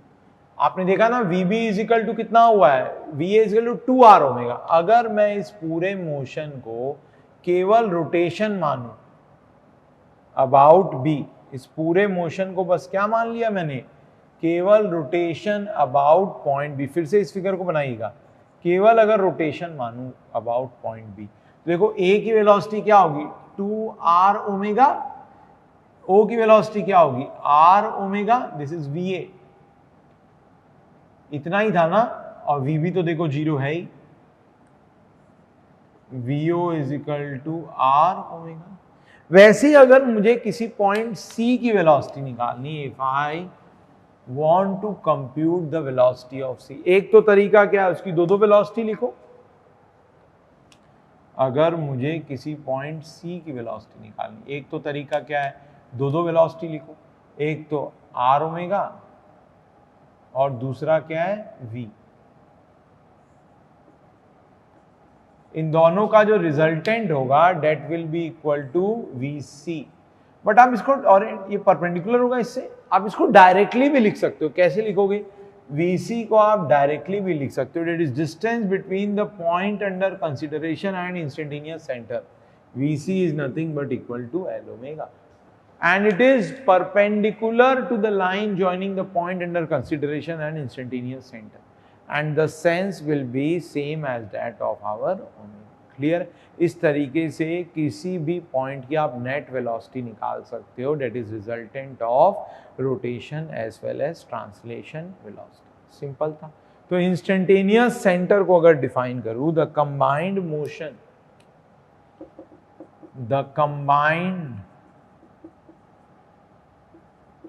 motion of translation, the combined motion of translation and rotation may be assumed to be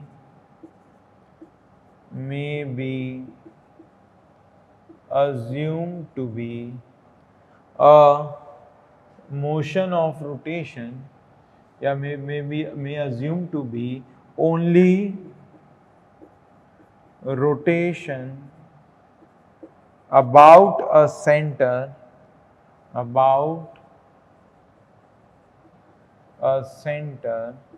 which keeps on changing, which goes,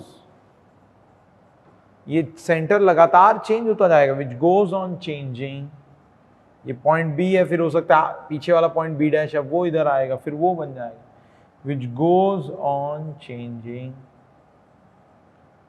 from time to, this center is called,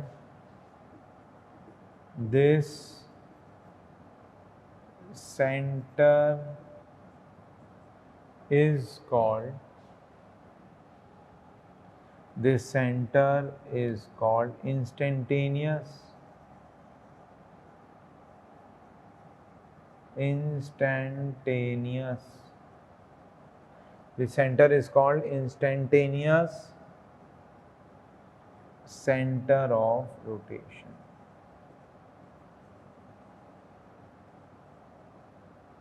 This center is called instantaneous center of rotation. Instantaneous center of rotation. Clear है मेरी बात? Simple था एकदम. इसी को हम लोग instantaneous centre या इंस्टेंटेनियस सेंटर ऑफ रोटेशन बोल सकते हैं. इस इंस्टेंट का सेंटर है, इसकी हेल्प से अब आप किसी भी पॉइंट की रिजल्टेंट वेलोसिटी निकाल सकते हैं. That is distance between the line joining the point under consideration instantaneous centre into omega. ये इंस्टेंटेनियस सेंटर तभी एग्जिस्ट करेगा when rolling is without slipping. When rolling is with slipping then instantaneous centre will not exist. Clear है मेरी बात? देखिए, अगर total kinetic energy की बात करें for rotation plus translation motion, अगर टोटल काइनेटिक एनर्जी की बात करें तो काइनेटिक एनर्जी के दो कंपोनेंट होंगे.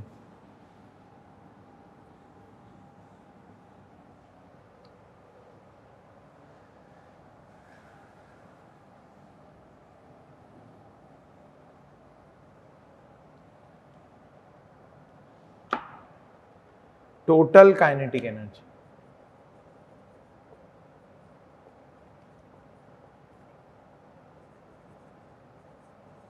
is equal to translation kinetic energy plus half I center of mass के अबाउट है into omega square. Cm is center of, ICM is moment of inertia about center of mass. Moment of inertia about an axis passing through center of mass, about center of mass, center के बाद. तो यहाँ दो kinetic energy, एक translation के कारण और एक रोटेशन के कारण. ध्यान देना है कि in the general plane motion we have two types of kinetic energy, one is translation and one is rotation. Clear है मेरी बात? सिंपल था, इसको भी नोट कर लीजिए. नेक्स्ट बढ़ते हैं. नेक्स्ट देखो, एक प्रॉब्लम के थ्रू और बातें समझेंगे. हटा रहा हूं उसको मैं. फ्रिक्शन का थोड़ा एक डायरेक्शन है, उसको भी समझने की कोशिश करते हैं.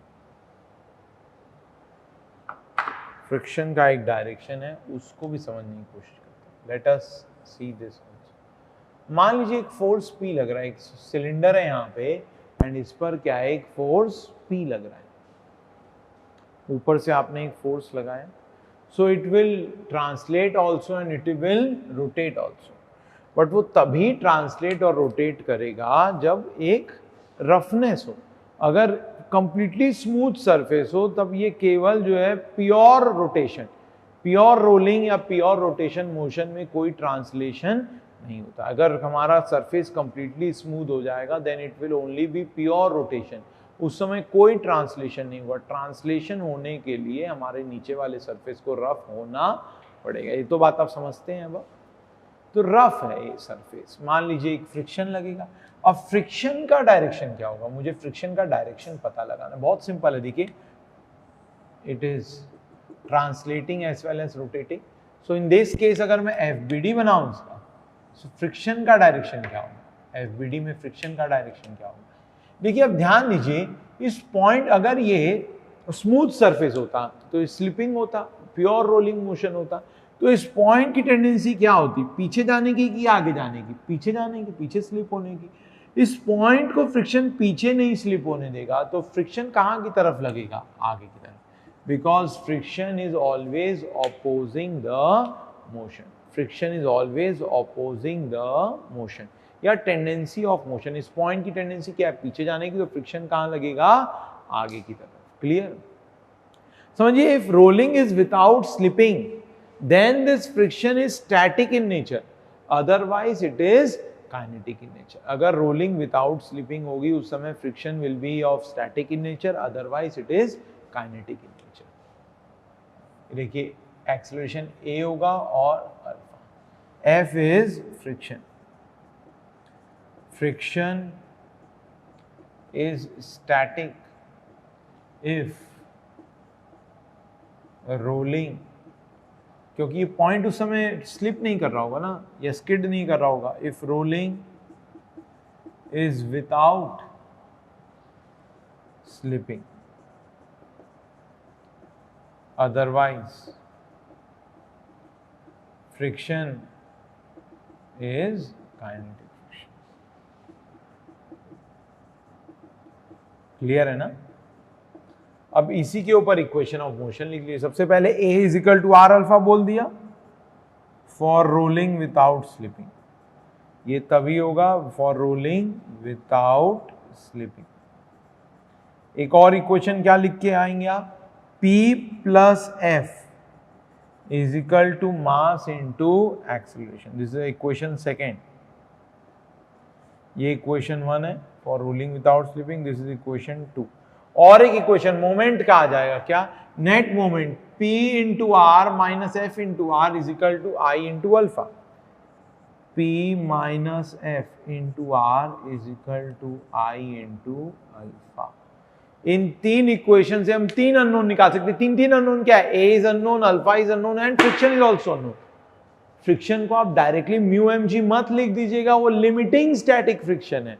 स्टैटिक फ्रिक्शन की वैल्यू म्यू एम जी से कम भी हो सकती है। यहां तीन अननोन है, कौन कौन से, ए, अल्फा एंड एफ। अगर स्किडिंग या स्लिपिंग हो रहा होगा तब एफ के हो जाएगा, डायरेक्शन आप डिसाइड करेंगे अकॉर्डिंगली, एफ के हो जाएगा। ये इक्वेशन चलेगा नहीं, दो इक्वेशन रहेगा, एफ के आपको पता होगा, म्यू के एम जी, आप ए और अल्फा निकाल सकते हैं बाकी दो इक्वेशंस। तो इस तरीके से हम प्रॉब्लम्स को स्टडी करेंगे। यहां से मैंने फ्रिक्शन का डायरेक्शन और बता दिया।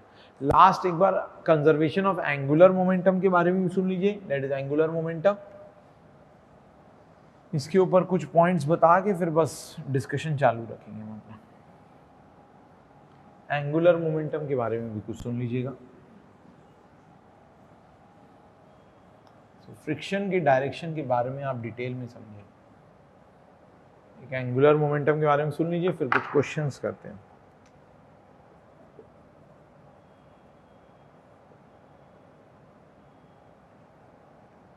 Represented by symbol L vector. L vector को हम क्या लिखेंगे, आई ओमेगा, या फिर ऐसे भी लिख सकते हैं r cross p vector. Clear? Where r cross p is equal to what, p is nothing but what, linear momentum. P is what, linear momentum, mv। L vector को हम आई ओमेगा भी लिख सकते हैं, आर क्रॉस mv वेक्टर भी लिख सकते हैं। It is one and the same thing. Translation या लीनियर मोमेंटम और एंगुलर मोमेंटम के बीच का रिलेशन। एक चीज और समझिएगा, जैसे हमने पढ़ा था rate of change of angular momentum is, sorry, rate of change of linear momentum is force, net force. वैसे rate of change of angular momentum is net moment. अगर किसी पॉइंट के अबाउट नेट टॉर्क 0 होगा तो उस point के about angular momentum क्या हो जाएगा, कंजर्व्ड। क्लियर है? सो एंगुलर मोमेंटम, याद रखिएगा इस बात को, angular momentum is conserved about a point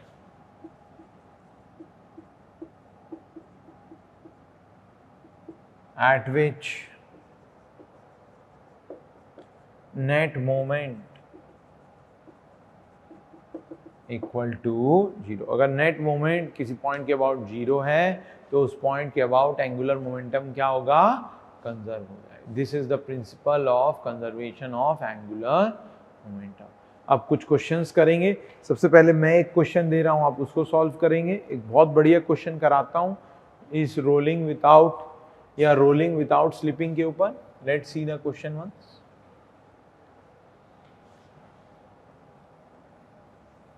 angular momentum और लीनियर मोमेंटम के बीच का भी रिलेशनशिप देख लिया हमने। वैसे कोई खास काम आएगा नहीं हमारे लिए, हमारे केस में इसी टाइप के क्वेश्चन पूछे जाते हैं।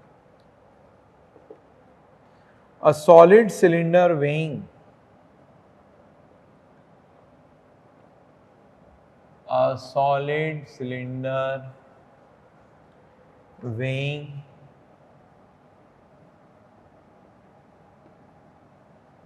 1200 Newton is acted upon by a force P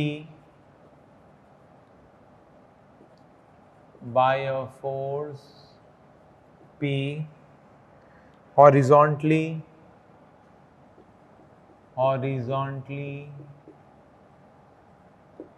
as shown in figure,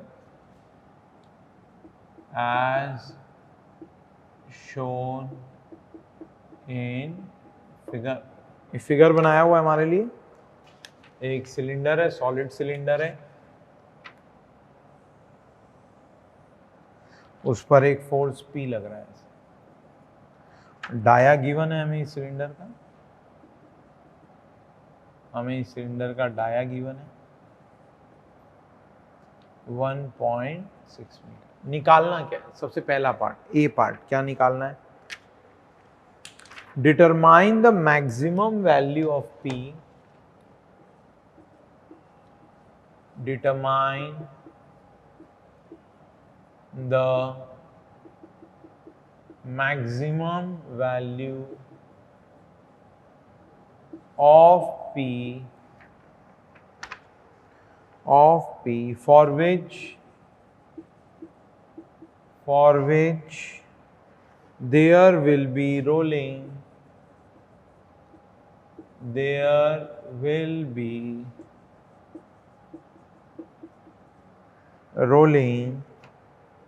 without slipping.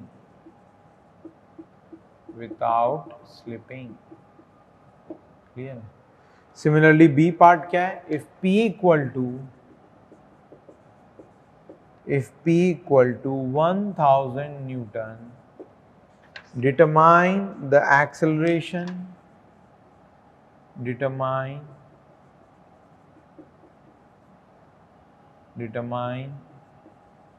the acceleration of the mass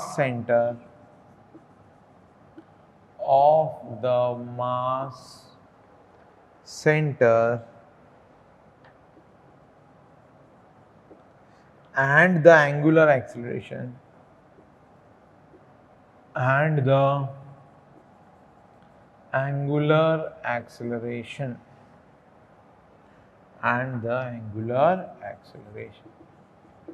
कुछ एक चीजें गिवन है, लास्ट है ये, given μs that is coefficient of static friction is equal to 0.2, mu के coefficient of kinetic friction 0.15। बड़ा अच्छा question है, इससे पूरे कंसेप्ट हमारे क्लियर हो जाएंगे। और g को क्या मान के चलना है? 10 मीटर पर second. Given μs is equal to 0.2, mu k is equal to 0.15 and g is equal to 10 metre पर सेकेंड स्क्वायर। सबसे पहला पार्ट करने की कोशिश करते हैं, then we will proceed towards the next part. Clear? Okay, so we are discussing this numerical. Hopefully आपने लिख लिया न्यूमेरिकल, हटाता हूं मैं। तो सबसे पहले मुझे निकालना है maximum value of P for which there will be rolling without slipping. अगर रोलिंग विदाउट स्लिपिंग है then friction will be static in nature, otherwise it is kinetic in nature. तो पता ही है आपको। Let us start.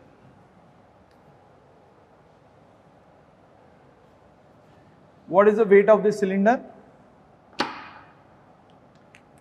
It is given weight of the cylinder is 1200 Newton. एक P force लग रहा है, P force is acting like this. Friction obviously कहाँ लगेगा? इस पॉइंट की टेंडेंसी पीछे जाने की होगी, फ्रिक्शन आगे की तरफ लगेगी. F is static friction. Since rolling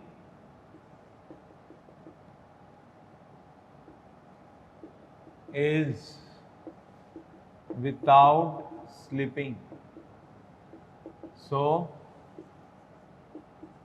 friction is static friction. So friction is static friction. Clear? Friction कैसा है? Static friction. Clear? Okay. दो एक्सेलरेशन ले लेता हूँ. एक तो A और एक क्या होगा? अल्फा. मुझे क्या बताना है? मुझे वो P की वैल्यू, वो मैक्सिमम P की वैल्यू बतानी है at which rolling will be without slipping. Clear? A is equal to R alpha, पहला equation. For rolling without slipping, ये तो लिखूंगा ही,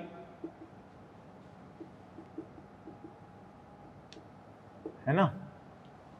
और एक इक्वेशन क्या होगा? P plus F is equal to ma, second equation. Third equation क्या होगा? P plus F, sorry P minus F, PR minus FR is equal to क्या? I into alpha. Solid cylinder का I क्या होगा? mr square by 2 into alpha. A को क्या लिख सकता हूं? R alpha. A is equal to R alpha. R cancel करो. This implies P minus F is equal to ma by 2. Equation number 3. From equation 2 and 3, P और F के बीच में relationship ले आता हूँ. P ma को उधर से ट्रांसफर कर दो. फ्रॉम इक्वेशन 2 and 3 हम क्या लिख सकते हैं? P plus F equal to 2 into P minus F. This implies P is equal to how much? P is equal to 3F. देखिए जब F मैक्सिमम होगा तभी P भी मैक्सिमम होगा. Now F max equal to Fs is equal to mu s mg. तो mu s weight कितना है हमारा? Mu s is equal to how much? 0.2 और वेट है 1200, सो 0.2 240. देयरफॉर पी मैक्स कितना हो जाएगा? 3 into F S. P max कितना हो जाएगा? 3 into F S. Therefore P max equal to 3 into Fs, that is 3 into 240 is equal to 720 Newton. तो अगर P की वैल्यू 720 न्यूटन से कम होगी तो rolling will be without slipping, otherwise slipping will occur. Clear? अगर P की value 720 से कम है तो फ्रिक्शन की वैल्यू लिमिटिंग स्टैटिक फ्रिक्शन से कम होगी. जब P की वैल्यू 720 के बराबर होगी तो friction will B at its limiting value, that is limiting static friction. Simple question. Let's proceed again then. बढ़ते हैं आगे.